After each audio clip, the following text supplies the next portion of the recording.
What's up, Game of Thrones fans? Welcome back. Today we're going to be discussing Season 6, Episode 9, Battle of the Bastards. Hit it!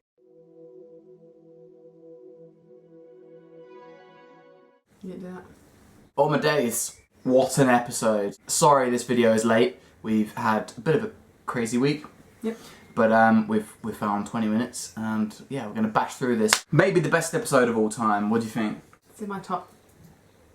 Something like my top 50. Just in terms of cinematography and drama and definitely action, fist pumping but tragedy and yeah, just up and down wave of emotions. And across the whole realm, you know, the dragons were great and we managed to get, you know, a dragon battle and this epic battle that's never been seen before on television in one episode. So it's just like mind blown. So Marine starts off with Tyrion trying to give Daenerys advice. She's kind of doing this whole Mad Queen thing where she wants to essentially burn them all. Tyrion reminds Daenerys that that's exactly what her dad wanted to do. And Tyrion mentions how, you know, there was caches of wildfire littered all around the city, ready to blow up the city. It was just interesting, and there's just a little bit more foreshadowing.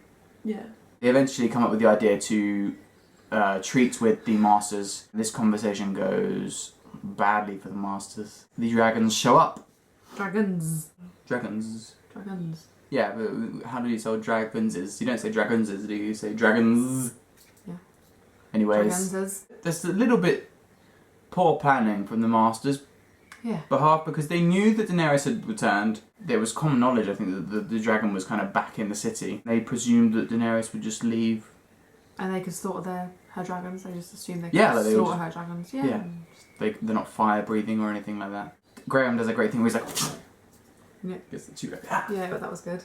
That was really fucking cool. Nice bit of character growth from Grey Worm now. He's become a bit of a politician. Similar to like Tormund in the north. There's loads of comparisons in this episode to from like Daenerys and Jon. You know, the ice and fire thing. You know, that shot in season 3 where she was surrounded by all the arms and they were like, Misa, Misa.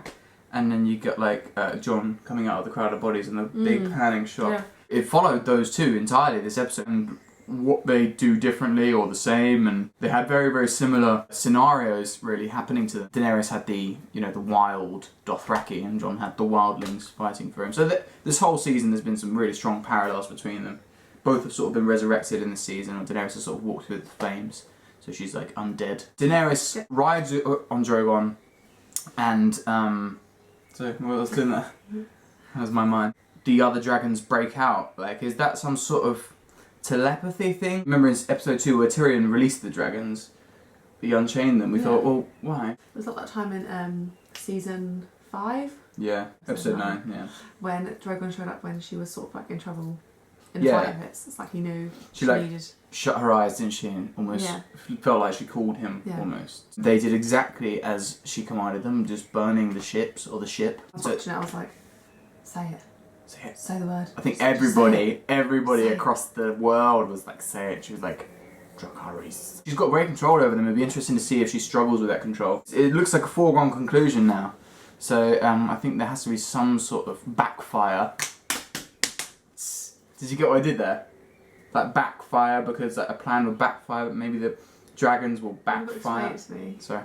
And then Yara and Theon show up out of nowhere. Come on, now this storyline's just got good because now they're with Daenerys. Has it though? Do you not like the lesbian scene? Sorry, not lesbian. That's a bit abrasive of me, but it was like there was a kind of little. I mean, that doesn't there. bother me. I don't give a shit if they get it on or not. They're very like-minded people, Yara and Daenerys, and Theon and Tyrion back together again. Obviously, they didn't get on that well for the one scene that they had I did together. like that actually. That was interesting. He's the only one that I've never felt sorry for. Theon. Oh, I have done. I felt terribly sorry tiny for him. bit, but like I've never been like, oh, give him a break. I want him to have some sort of impact on the future of the Starks, and I just think he was just such a traitor. I can't forgive him. yeah, and I think his circle will only be complete until he fully makes up for how he betrayed the Starks in the first place. Moving on to the big Battle of the Bastards. Have a little parlay before where they come and they talk and. You know that word, don't you? Parlay. It's one of my favourite new words. Get together. He's not gay. Hashtag not gay. Nothing wrong with not being not gay. Hashtag. We should just cut all that out. Cut all that. And Jon and Ramsay get the measure of each other, and you know Jon's sort of trying to prod at him a little bit. Probably Jon gets the better of Ramsay here. Yeah, he winds him up. He winds him up, and that's part of Jon's plan, is to wind him up. But Sansa's like, you don't know him, like, you don't want to wind this guy up. He also has a plan. In terms of my games, he will definitely get the best review. And he did. He plays the ultimate ploy to get Jon away from his cavalry and into the middle of nowhere. What a scene that was, of them two just running across this massive field together. Zigzag. Lots of people have been saying that. A, it wouldn't have made a difference because he was going to die. Ramsay wanted him to die, so if he was zigzagging, he would just get all the archers to just rain arrows on him anyway. And B, I don't think he was thinking straight. I think he just thought, I see Jon, I need to get to Jon as quick as possible. That's not by zigzagging, is it? Anyway, I don't want to get into the whole zigzag debate. I know it's been a bit of a debacle online, so I'll stay out of the hashtag zigzag debate. That's the first thing I shouted though, in the reaction. Yeah, you did. You were getting a bit wound wound up. Not fucking zigzagging? Because it was just so close. And it was the silence as well, wasn't it? Where you thought... It was. It was played out so perfectly, and I think it will go down in history as one of my favourite scenes. Although it was absolutely heartbreaking, but that's what makes it so good. You can't go into a battle like this and not have stakes. Otherwise, there's no emotion. You know, it's just action. But it was this. You know, are you? Yeah, it was so sad.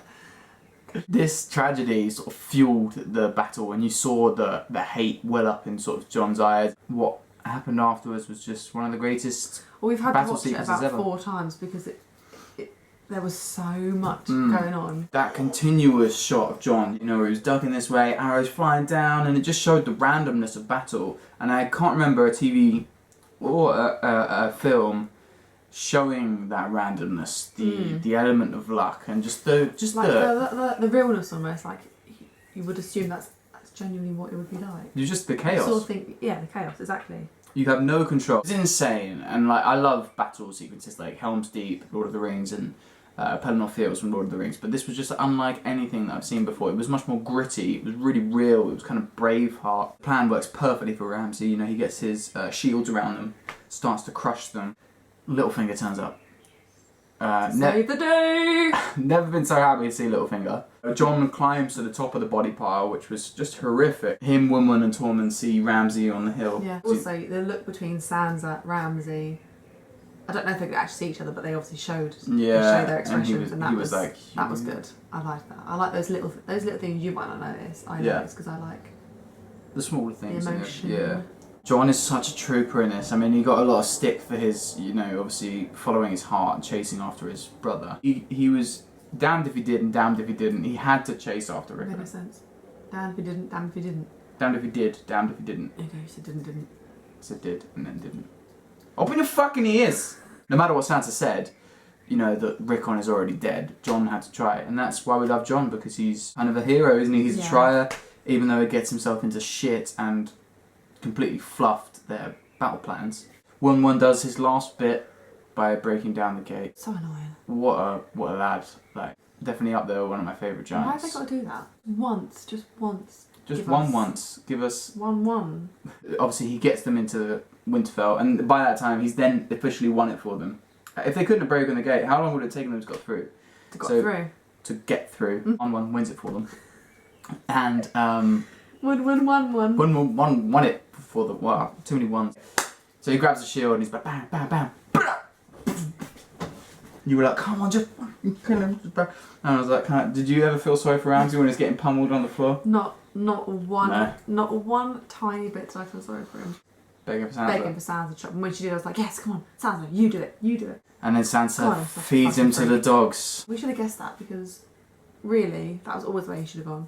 He mentioned his dogs a lot. He'd been sort of taunting that the dogs were going to tear them all up. Yeah.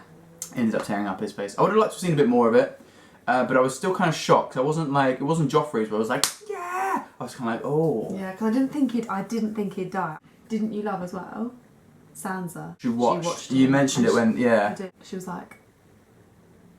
Yeah, she just wanted to see that little bit extra. Like that. Walked off and gave it a little smirk. Next week is going to be insane, The Winds of Winter. We're going to watch it live at 2 AM here in the UK. I want to be part of that sort of the liveness of it. I've never watched a Game of Thrones episode live because obviously it airs at a shit time for us. Ooh. So, thanks very much for watching this week's episode, guys. Sorry it's late, crazy week. But yeah, if you like what you see, then please do like, comment, subscribe. And until next time, peace.